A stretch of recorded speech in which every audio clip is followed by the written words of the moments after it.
현기준 작가입니다. 여러분, 매번 도전만 하시나요? 꾸준함, 습관을 책으로만 배우셨다면 오늘 영상은 잘 보셔야 됩니다. 꾸준함과 지속성이 어떤 성취를 위해서 중요하다는 건 알겠지만 도대체 어떻게 꾸준히 하라는 말인지 궁금하지 않으셨나요? 오늘은 꾸준함을 꾸준히 유지하는 것에 대해서 나눠보도록 하겠습니다. 첫 번째입니다. 성공한 사람들의 습관을 연구하는 것입니다.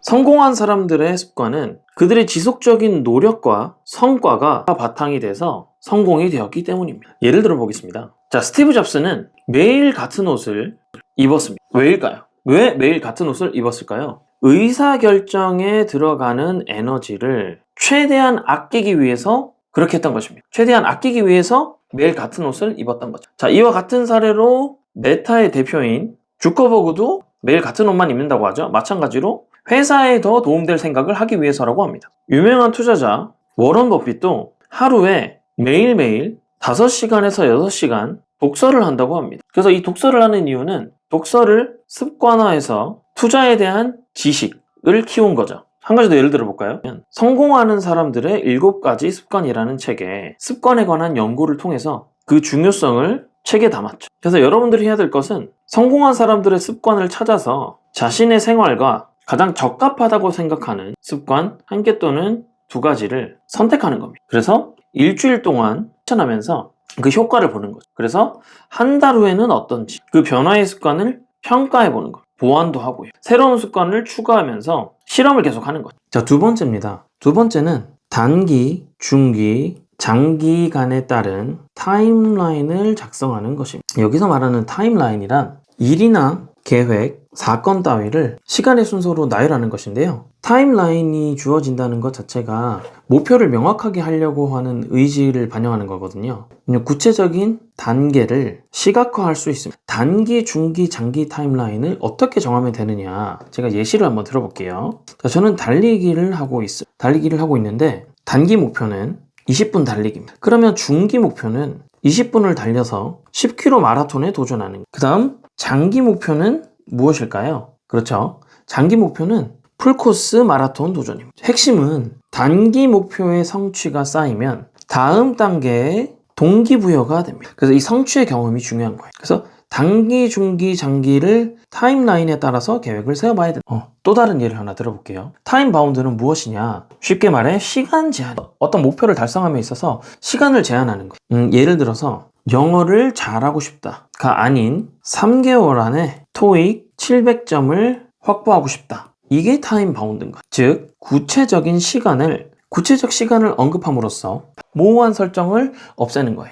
3번째는 습관 메이트를 활용하는 겁니다. 이전부터 있었던 고유 명사는 아니고요. 최근에 만들어진 개념인데, 습관 메이트는 습관을 돕기 위한 어떤 것들을 다 지칭하는 거예요. 예를 들면 이 메이트에는 습관을 돕는 어플이 될 수도 있겠고요. 또는 모임이 될 수도 있고요. 또는 사람이 될 수도 있습니다. 어플, 모임, 사람. 자, 예를 들어 보겠습니다. 자, 제 지인은 독서 습관을 가지고 싶어 했어요. 그래서 카톡 독서 모임에 가입했죠. 카톡 독서 모임에서 하루 한 줄 읽은 내용을 올리고 그 메일의 성과를 공유하며 지금은 독서 습관을 형성했습니다. 혼자 읽었다면 힘들었겠죠. 하지만 카톡 독서 모임에서 자기의 성과를 매일 공유함으로써 동기를 더 쌓아서 지속 가능한 힘을 모았던 것입니다. 자, 4번째입니다. 적절한 휴식이 매우 중요합니다. 쉴 때 잘 쉬셔야 돼요. 왜냐하면 지속적인 노력은 곧 꾸준함인데 이것은 에너지를 소모하는 활동입니다. 소모된 에너지를 회복하지 않으면 곧 지속할 수 없다는 의미와 같죠.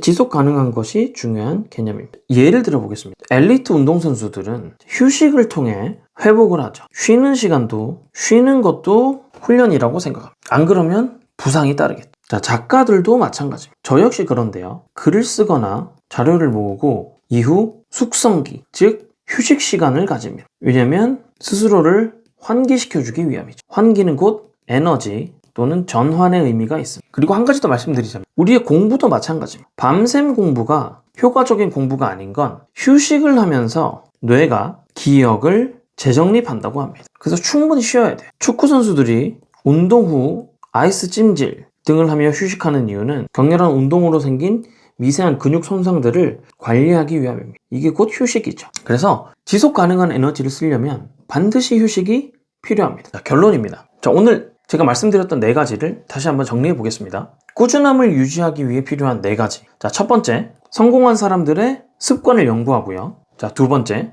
단기, 중기, 장기에 대한 타임라인을 작성하는 겁니다. 자, 세 번째입니다. 자, 습관 메이트를 활용하시고요. 자, 네 번째입니다. 휴식, 즉 푹 쉬어야 함이 있습니다. 자, 제가 개인적으로 꾸준함을 증폭시킨 하나의 저만의 노하우를 마지막으로 공유하겠습니다. 저는 3시간 공부, 4시간 공부에 매몰되어 있어서 솔직히 그 시간을 충분히 쓰는 경험을 한 적이 없습니다. 하지만 책을 읽고 여러 가지 그 습관들을 연구하면서 네 번째 단계인 반드시 충분한 휴식 또는 주변 환기에 대해서 깨달은 다음 45분 집중하고요. 15분 동안은 제가 하고 싶은 활동을 합니다. 그렇게 해서 하루에 어떤 업무를 하거나 마무리를 해야 되는 일들이 있으면 45분, 15분 한 타임씩 구성해서 총 6번에서 7번을 시도하고 있습니다. 그렇게 해서 결과물도 만들고 있고요. 그래서 제가 한 이 방법이 막연하게 4시간 집중해야지, 3시간 집중해야지 보다 결과물을 많이 만들어내는 과정이 되었습니다. 자, 여러분도 여러분에게 맞는 꾸준함을 꾸준히 유지하는 방법에 대해서 한번 고민해 보시겠나요?